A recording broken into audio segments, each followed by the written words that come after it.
I'm 27 years old and go by Amy Snyder. My mother and father are my housemates. Since I was a young child, our family has always remained a unit. I always looked up to my dad growing up since he was a hard worker who managed a successful business. Even though he spends most of his time away from home due to his schedule, he always makes time for me. He shows himself to be a great father by prioritizing time with me on his days off. But my mother presents a different image. She has never had a job as far back as I can remember. Although she takes care of the house, she has never supported my dad's business or sought employment outside the house. Even though my mom leads a luxurious lifestyle and is frequently spotted out and about, her lack of involvement in my life has made me feel a little ignored. Although there were times when I felt incredibly alone, my dad's constant presence always made up for it. He was aware of my mother's lack of interest in me and resolved to make sure I never felt abandoned or alone. As I became older, I realized how easily my mother broke her pledges, but my dad never wavered in his obligations. It demoralized me to see my mother treat commitments so casually, and I came to regard her promises with less respect. On the other hand, my dad's dependability and credibility won my respect. I even considered applying to work for his company when I had my degree. As the only child, I saw it as a means of carrying on my father's work and legacy. Upon reaching my 20s, my father began imparting invaluable wisdom during our outings for drinks. Meanwhile, my mother's involvement in my life remained superficial. The only time she interjected was during my sophomore year of college, when I expressed my desire to join my father's company. "Dad, I want to work at your company after graduation. I'm already preparing for it. I want to follow in your footsteps someday," I announced eagerly. "Annie, are you sure about that? A girl doesn't need to pursue such endeavors," my mother intervened, her words dripping with traditional expectations. "Why not? I want to work hard like Dad," I insisted. "A woman should find a good man and let her husband provide for her," she countered, echoing typical sentiments. Disheartened by her lack of understanding, I chose not to engage further. I refused to live a life tethered to someone else's ambitions, mirroring my mother's existence. I had always aspired to become an independent woman, determined to navigate through my college years on my own terms. After that pivotal moment, I dedicated myself to diligent study, paving the path to join my father's company immediately after graduation. Though my mother remained unconvinced, it seemed she eventually resigned herself to my decision. "If you choose to live this way, so be it. But remember, you'll bear the consequences of not heeding your mother's advice," she remarked resignedly. "If you're willing to accept that, then do as you please." So I followed her directive by stepping into my father's company, inadvertently widening the chasm between my mother and me. Conversely, my bond with my father deepened as we spent more time together. Reflecting on it now, I realize my mother wasn't pleased with the turn of events.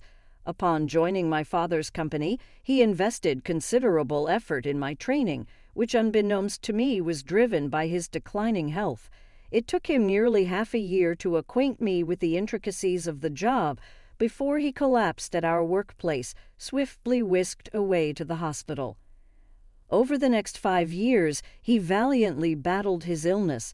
"Annie, how's the company faring without your dad?" my mother inquired, her concern veiled by skepticism. "It's challenging, but everyone's rallying behind me. Dad entrusted me with everything I need," I replied confidently. "Well, as long as that's the case, just ensure you don't leave the company to ruin as the second generation," she cautioned, her words tinged with apprehension. "You lack any genuine interest or affection for the company. You're merely preoccupied with others' perceptions," I retorted, disheartened by her lack of faith. During my father's illness, our disagreements were frequent. Despite his weakening state, he made sporadic visits to the company, emphasizing its significance. "These employees in this company are invaluable treasures to me, but I must relinquish my hold on them," he confessed, his voice laced with emotion. "Annie, I've witnessed your dedication over the years. I trust you to safeguard this place and everyone here. I don't know if I can emulate you, Dad, but I'll strive to uphold your legacy, I pledged solemnly. From that day forth, the mantle of leadership was bestowed upon me. With my father mostly confined to the hospital, my days were consumed with the company's affairs, leaving little time for homecomings. I prioritized visiting him regularly, carving out time amidst my busy schedule. My mother, on the other hand, fulfilled only the basic duties, such as delivering changes of clothes to him, and even that seemed to inconvenience her. I couldn't help but wonder about her feelings towards my father. Did she lack any sense of gratitude or compassion for his illness? The thought left me feeling sorry for him, recalling the sacrifices he made for me during my childhood, a time when my mother's affection remained elusive. Despite my exhaustion, I made a concerted effort to visit him as often as possible, a routine that persisted for about a year until he peacefully passed away in his sleep. Amidst the whirlwind of tasks that followed, I barely had a moment to grieve. My mother, oblivious to my emotional turmoil, expected me to handle everything from funeral arrangements to hospital paperwork. Realistically, I knew I couldn't rely on her, as she had never ventured beyond the confines of our home, so I silently assumed responsibility for the myriad tasks. The day after the funeral, my mother broached the subject. "Emmy, now that the funeral is over, you've settled down, haven't you?" she inquired with a heavy heart. I accepted the reality of the situation. "Please leave this house. I've just inherited 200 million yen, so I have no use for you anymore." "Thank you," she declared, as though it were a mere formality. Her words stung, but I had anticipated them. Further discussion seemed futile. Did she truly believe that wealth could replace familial bonds and absolve her of responsibility? With a multitude of questions swirling in my mind, I made the decision to depart the next day. I arranged for the sale of all belongings associated with me, leaving my mother utterly surprised at the speed of my departure. I had meticulously planned my departure, but I harbored a secret from my mother. Despite her claim of inheriting 200 million yen, my father had entrusted all financial matters to me, designating me as the sole inheritor. Not a single yen remained for my mother, a decision my father made adamantly while he was still in good health. "Your mother lacks the understanding of money management or prudent spending. I want you to provide her with monthly household expenses. If she receives a lump sum, she's likely to squander it immediately. If she protests, refuse to give her a penny," he instructed me. Though my father's last words were spoken in jest, he handed me an SD card containing a video message addressed to my mother. While I never envisioned showing it to her, recent events suggested its necessity might arise sooner than later. After my departure, I anticipated my mother would reach out to me, but her summons came sooner than expected. "Come home immediately," she demanded over the phone. "I'm working, Mom." "What's the matter?" I replied, feeling a pang of annoyance. "I just need to talk to you." "Please come quickly," she insisted. With a sigh, I reluctantly headed back to our family home, clutching the SD card in my hand. As soon as my mother laid eyes on me, she launched into accusations. "You absconded with all of your father's inheritance, didn't you? I knew something was amiss when you left so abruptly.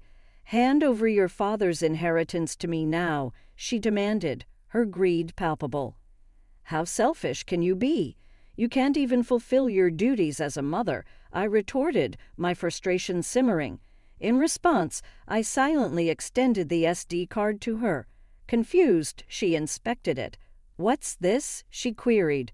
"I suppose you don't even know how to watch this," I remarked, masking my disappointment. I retrieved my laptop, inserted the SD card, and played the video on the screen. My father appeared as vibrant as I remembered him.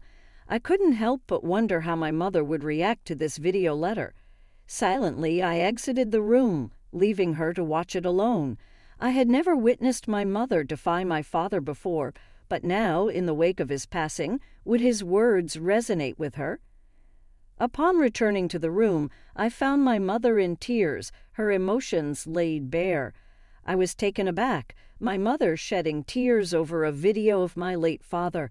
I was intrigued by the contents of the video letter he had left for her, but hesitated to watch it myself. Consequently, I remained clueless about the cause of her tears.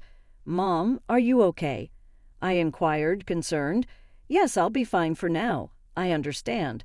I'll adhere to your father's wishes and entrust everything to you from now on. Please go home for today. Call me once you've had time to gather yourself," she replied, her tone subdued. Sensing her desire for privacy, I left promptly, pondering over how my father had managed to silence my mother. Questions swirled in my mind as I made my way home. Nearly a month passed without any communication from my mother, prompting concern. During my lunch break, I decided to pay a visit to my parents' house, hoping to check on her. However, she wasn't home. That evening I returned once more, relieved to find the lights on. "Sorry for dropping in unexpectedly. I came by this afternoon, but you weren't home, so I grew concerned," I explained upon seeing her. "I'm sorry. I was out for my part-time job during the day," my mother explained. "A part-time job?" I echoed incredulously. My understanding of my mother painted her as someone vehemently opposed to work. How had it come to this? "Didn't you watch that video? It was a video letter addressed to you," I retorted, baffled by her sudden change in behavior. "You can take it home. You should watch it too," she said. "Can I watch it?" I asked, extending the SD card to her. "Very well," she acquiesced, passing it back to me. Feeling a twinge of apprehension, I returned to the office and settled at my father's desk. With a deep breath, I played the video. "Honey, if you're watching this, it means you've not been able to communicate with Annie. First of all, thank you so much for helping me raise Annie until now. Without you, I don't think I could have managed the company while bringing up Annie." My father's voice resonated through the room. As his words continued, a sense of unease crept over me. Then he uttered something unexpected, something that shook me to my core. "You've taken care of Annie even though she is not your child, and I have nothing but gratitude for you. You've stood by my side for so many years, but as a result, you've given up on your dreams and have reached your age without earning your own living. For that, I take responsibility because I have allowed you to live a life of luxury. I'm sure you'll be in trouble when I'm gone. I'm not my mother's child," I blurted out, the realization hitting me like a ton of bricks. But then it clicked. Despite the lack of overt affection, she had cared for me every day, doing the bare minimum for a child who wasn't her own. Who was this person? "I didn't register a marriage because you told me you felt bad for your sister, so I ended up supporting your living and didn't do anything else. I'm sorry, but once I'm gone, I worry about the rest of your life. There's no one to support you." I sat in disbelief as my father spoke, his words flowing with unexpected clarity. It was all news to me, his concerns, his regrets, his hopes for our future. Throughout the night, I grappled with the weight of his revelations before confronting my mother the following day. "Mom, I watched the video from Dad yesterday. You know it all now," I began, my voice changing with a mixture of confusion and realization. "I raised you because I was asked to. That's all," she confessed, her tone heavy with the weight of untold truths. "What happened to my biological mother?" I pressed, seeking clarity amidst the swirling chaos of newfound information. "You were the child of my sister and your father," she explained somberly. "My sister died right after giving birth to you, and I promised your distressed father that I would help raise you. I would become your mother." With her revelation, everything fell into place, even the parts I had previously only imagined. I learned of my mother's sacrifice, how she had set aside her own dreams to fulfill her promise to my father. I recalled how my mother used to work in a diner, her vibrant spirit and dedication palpable. Her dream had been to own her own diner, yet when she chose to become my mother, she shelved that dream. However, inspired by my father's words and prompted by the memory of her deferred dream, my mother made a decision. She resolved to reclaim that dream, embarking on a journey to pursue it once more. Currently, she is undergoing training as a part-timer, determined to turn her dream of owning a diner into reality. I should have done this earlier. Working is fun and suits me. I had no idea, so it's my fault you didn't work. I'm really sorry for not knowing anything, my mother admitted, her tone filled with regret. It's not your fault, Mom. I made the decision myself, but I'm not good with children, so I couldn't handle you well. I'm the one who caused you trouble, she continued, taking responsibility for her actions. As we conversed, I realized it was the first time we had such an open dialogue. At this stage in my life, I finally felt like I had come to understand my mother a bit better. Our conversations became more frequent, leading us to a decision to use the money left by my father to fund the opening of her shop. Once she started working, my mother became somewhat more humble. She hesitated when the topic of funds for the shop came up, a behavior that would have been unimaginable not too long ago.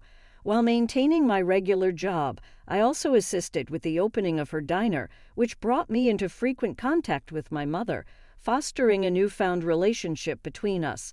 Regarding living expenses, she insisted on managing them with her own income, refusing to accept help from my father's inheritance.